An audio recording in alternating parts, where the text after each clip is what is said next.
নমস্কার, কেমন আছেন আপনারা সবাই?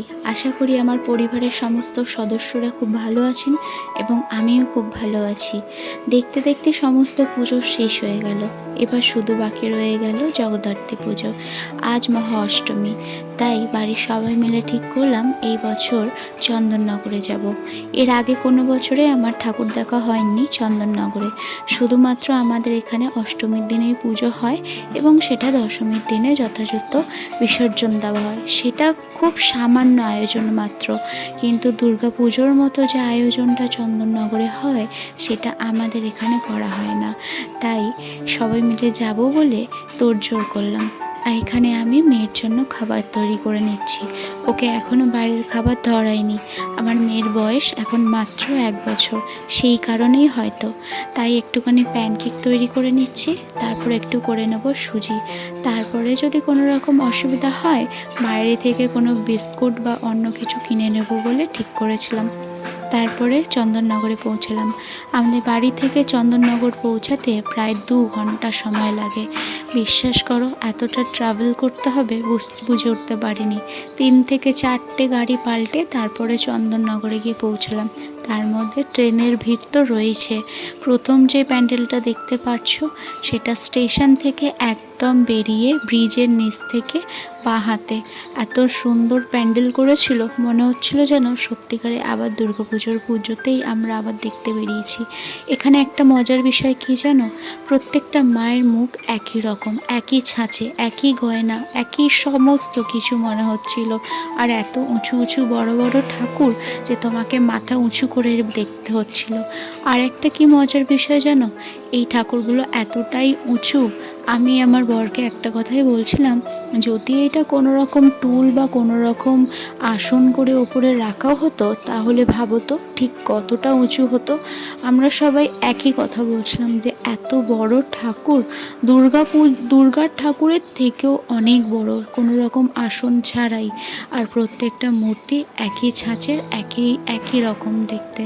আর সব থেকে পুজোর আনন্দ এনে দেয় সেটা হচ্ছে ঢাকের আওয়াজ শুনে।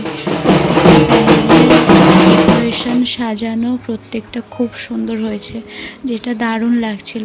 প্রথমবার চন্দননগরের ঠাকুর দেখলাম, আর তাছাড়া জগদ্ধাত্রী পুজোর ঠাকুর দেখতে যাওয়া এটা আমার কাছে প্রথম।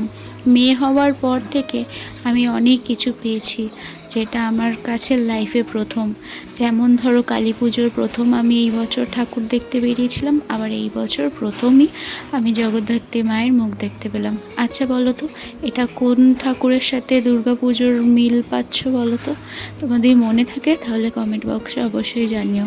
আর যদি না মনে থাকে আমি বলে দিচ্ছি, এটা হাজার সেম টু সেম একই ধরনের প্যান্ডেল হয়েছিল এখানে দেখো মায়ের মুখটা কি সুন্দর, আর যে 3D অ্যানিমেশনটা করা হয়েছিল সেটাও কতটা অপূর্ব। চন্দননগরে হয়তো লোকে লাইটের জন্য এই কারণেই ফেমাস বলে, এত সুন্দর সুন্দর লাইট, এত সুন্দর সুন্দর কালারিং, সেটা আমাদের এখানে খুব কমই দেখতে পাওয়া যায় বললেই চলে। আর যদি বা কোথাও দেখতে পাওয়া যায় তাদের মুখেও শোনা যায় যে চন্দননগর থেকে লাইটগুলো ভাড়া করে এনেছি। সত্যি এখানে লাইটের জন্য বিখ্যাত। প্রত্যেকটা ঠাকুরকে দেখে মন মুগ্ধ হয়ে গেল। আর তার সাথে রয়েছে পরিবারের আনন্দ। এত মজা হচ্ছিল সবার সাথে বেরিয়ে, যেটা পরিকল্পনার বাইরে। তারপরে এখানে এলাম একটা মন্দিরের মধ্যে। দেখতে পাচ্ছ কতটা ভিড়। অষ্টমী হলে কি হবে, চন্দননগরে এত ভিড় হয় এটা স্বচক্ষে দেখে খুব আনন্দ লাভ করলাম।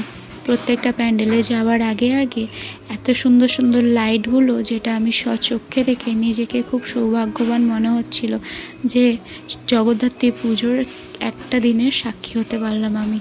তারপরে এগোলাম আরেকটা প্যান্ডেলের দিকে। বিশ্বাস করো কোনো প্যান্ডেলের নাম আমি জানি না, কিন্তু দেখছি এটা পরিকল্পনার বাইরে। এটা আমার মেয়ের সাথে সাথে আমাদেরও সৌভাগ্য বলতে পারো। আমার এবং রনির দুজনারই প্রথম চন্দননগরে জগদ্ধাত্রী পুজো দেখা। তারপরে চলে এলো ডিনার টাইম। দেখতে দেখতে প্রায় 11:30 বেজে গেছিলো। তারপরে সবাই মিলে ঠিক করলাম আর সময় নষ্ট না করে সবাই মিলে খেয়ে নেওয়া যাক। তারপরে 12:30 যেই ট্রেনটা রয়েছে সেই ট্রেন ধরে বাড়ি আসা যাবে। এখানে এখানে আমাদের সাথে সাথে আমার মেয়েকেও খাইয়ে নিচ্ছিলাম, কারণ রাত তখন অনেকটাই হয়েছিল। মাঝে প্যানকেক খাইয়েছিলাম, কিন্তু আমার মেয়ের আমাদের সাথে সাথে ওরও খিদে চলে গেছিলো। যাই হোক, আজকের ব্লগটা এইটুকু। কেমন লাগলো